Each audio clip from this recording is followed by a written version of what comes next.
Hi everyone, thank you so much for joining me. This is Kathy, and I have a Halloween card to share with you today using the Haunted House stamp set from Miss Ink Stamps. I started out with a piece of Canson watercolor cardstock in my stamp platform. I treated it with my anti-static powder tool. I stamped the image a couple of times using VersaFine Onyx Black ink because it's a very detailed stamp and the watercolor cardstock is textured, so I wanted to make sure that I got a really good impression. Next, I coated it with some clear embossing powder and then heat set it with my heat tool until all of the powder was nice and melted. I wanted to have a moon be behind the house, and lucky for me, I had a scrap of masking paper sitting on my desk that I had previously die cut a circle from. I didn't actually put the masking paper down on the cardstock. I just used it as a template to draw the circle with a very pale Copic marker. For this card, I'll be using my Arteza Real Brush pens. All of the colors that I use will be listed down below as well as over on my blog. As far as this video goes, I've had a little bit of a hard time doing the voiceover for it. I don't want to play music for all 15 minutes, but I'm not an expert when it comes to watercoloring.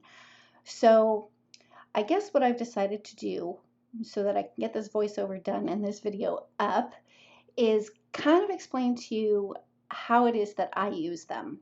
So for the sky on this card, all I did was apply the ink directly to the cardstock.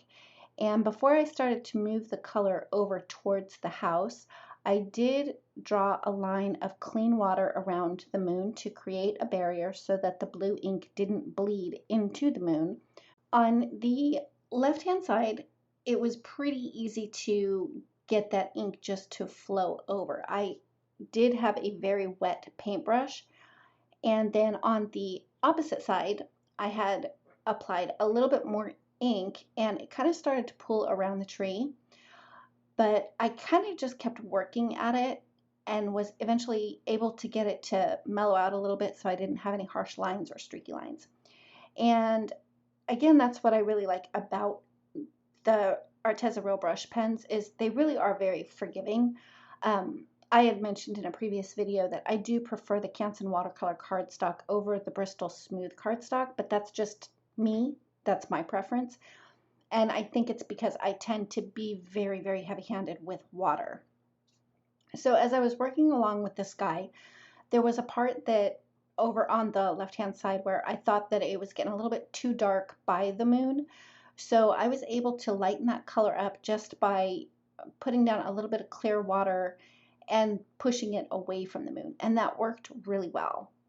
And for the moon, I concentrated the color mostly right up next to the house and up on the top edge, and then used a wet paintbrush to draw the color towards the center. I kind of wanted to have the center of the moon to be a little bit lighter than the outer edges of the moon itself. But after I was done blending the yellow out, I thought it was still a little bit too light.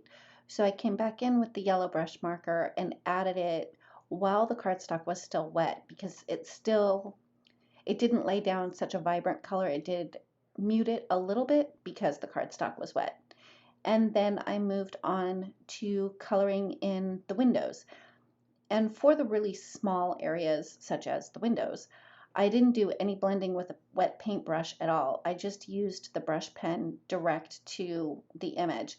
Another thing that I like about these brush pens is the point is so fine and comes to such a sharp point that you can get into those tiny little areas without any issue at all.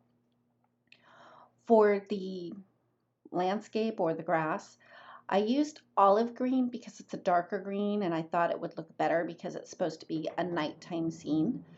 But when I started to blend it out, it kind of turned into kind of a weirdish yellow color.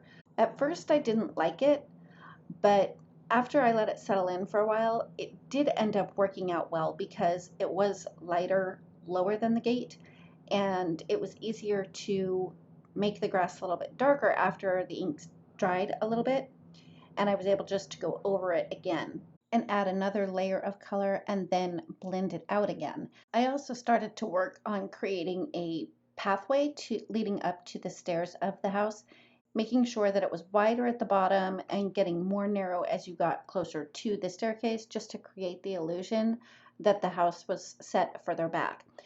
For the trees, I had an idea of using just a really, really dark brown, but the dark brown when I was done it wasn't quite dark enough. So I went back in with an ash black, which is a really, really dark gray, and went right over that brown ink. The one thing I did do while going over the trees with the ash black was I concentrated the color down the center of the tree just so that there would be a little bit of brown look left after the ink dried. It's very subtle, but in real life you can see that there's still some brown undertones on those trees. And I used the same ash black just to fill in the little bats as well. For the gargoyle and the tombstones, I just added a little bit of ink and then decided I need to go in with a darker gray and blended that out with water. I do end up coming back in and working on the tombstones and gargoyle a little bit more.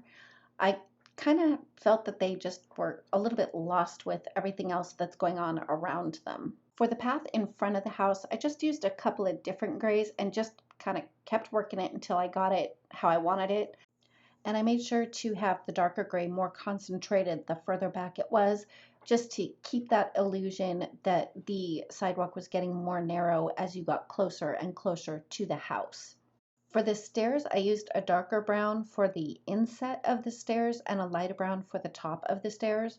For the door and the door frame, I used the same colors, but I did concentrate the darker brown on the right side of the door because the moon would be casting more light on the left side of the door. For the house itself, when I originally had the idea in my head, I wanted to color the house in with purples. But because of the brush pen that I used for the sky ended up being kind of purplish, I decided just to go with the grays. Some of the grays blend out really light and a cooler tone than some of the other grays. So they do have a little bit of a bluish purplish tinge to them, but it was different enough from the sky. I was really happy with how all of that ended up turning out. And with that, I'll go ahead and play just a little bit of music for you while I finish up the coloring, and then I'll be back to finish up the card.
Okay, to finish up the card, I took a piece of purple cardstock and I die cut a dome using the stitched dome dies from My Favorite Things.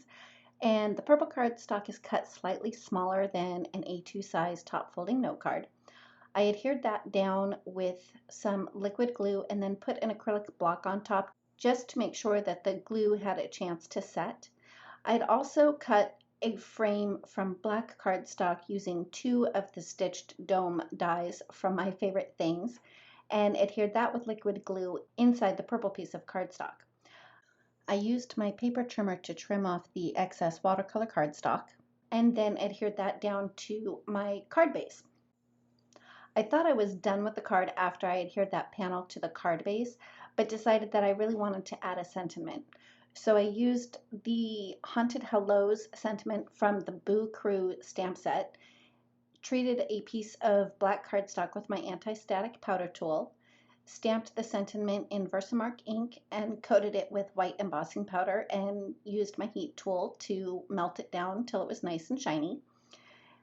I kind of thought I was going to have the sentiment off to the left-hand side of the card, so I ran it through my die cut machine with a fishtail banner. As I was playing around with the placement, I decided that I really didn't like it on the left-hand side, so I tried it on the right-hand side, and I didn't like that either. So I went back to the left-hand side and finally settled on the bottom center. But I had to cut a fishtail from the other side. So I grabbed the fishtail die and taped it so the left-hand side would now have a fishtail as well. And to make it much easier to run through my die cut machine and keep the die in place with the removable tape, I just adhered it to a piece of scratch paper. After I had run that through my die cut machine, I added a little bit of foam tape to the back of that and placed it on the front of the card, and that finishes up my card for today. Thanks so much for joining me. If you like this video, please give it a thumbs up. If you've not yet subscribed, I'd love it if you would. And don't forget to ring the bell so you're notified every time a new video is posted. Thanks again, and we'll see you next time.